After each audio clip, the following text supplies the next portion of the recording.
ഞാനിപ്പോൾ നിങ്ങളോട് സംസാരിക്കാനുള്ളത് വായിലെ ക്യാൻസറിനെ എങ്ങനെ ഇല്ലാതാക്കാൻ പറ്റുമെന്നുള്ളതാണ്. പല ക്യാൻസറും ഉണ്ട്, നമുക്ക് വന്നു കഴിഞ്ഞാൽ അതിൻ്റെ ഇൻസിഡൻസ് കൂടി വരികയാണ്. പക്ഷേ ചില ക്യാൻസറുണ്ട് നമുക്ക് ഇല്ലാതാക്കാനായിട്ട് ശ്രമിക്കാവുന്ന ക്യാൻസറാണ്. അതിലൊരു ക്യാൻസറാണ് സെർവൈക്കൽ ക്യാൻസർ. WHO ഒരു ഇനിഷ്യേറ്റീവായിട്ട് നടക്കുന്നുണ്ട്. 2030 ഇത് ക്യാൻസർ ഇല്ലാതാക്കാൻ വേണ്ടിയിട്ടുള്ള WHO വേൾഡ് ഹെൽത്ത് ഓർഗനൈസേഷൻ്റെ നയമാണ്. അത് നമ്മുടെ നാട്ടിൽ നടത്താൻ പറ്റുന്ന വേറെ ഒരു ക്യാൻസർ കൺട്രോൾ ചെയ്യാൻ പറ്റുന്നൊരു ക്യാൻസറാണ് വായിലെ ക്യാൻസർ. അതിന് 90-70-90 എന്നുള്ളൊരു പ്രിൻസിപ്പിളുണ്ട്. 90% of the oral cavity cancer ഉണ്ടാകാണ്ടിരിക്കാൻ വേണ്ടി നോക്കുക എന്നുള്ളത്. ടൊബാക്കോ അല്ലെങ്കിൽ ഗുഡ്ക എന്നുള്ള ഹാംഫുൾ ആയിട്ടുള്ള ഏജൻസിനെ അവോയ്ഡ് ചെയ്യുക. പിന്നെ 70% ക്യാൻസറിന് നേരത്തെ കണ്ടുപിടിക്കാനായിട്ട് നോക്കുക എന്നുള്ളതാണ്.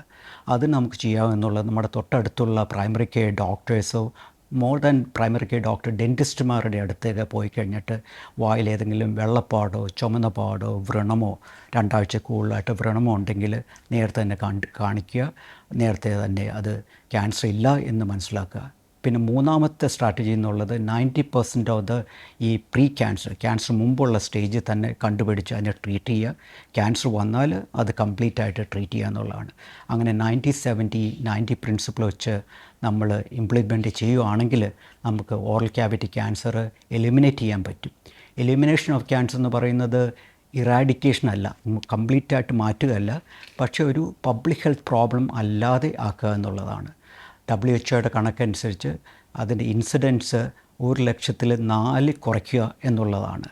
നമ്മുടെ ഇപ്പോഴത്തെ കണക്ക് എന്നുള്ളത് 9 100,000 ജനങ്ങളിൽ 9 പേർക്ക് വായിലെ ക്യാൻസർ ഉണ്ടാവും. അത് 4 കുറയ്ക്കാൻ പറ്റുമെങ്കിൽ നമുക്കതിനെ ഒരു പബ്ലിക് ഹെൽത്ത് പ്രോബ്ലം അല്ലാതെയാക്കാൻ പറ്റും.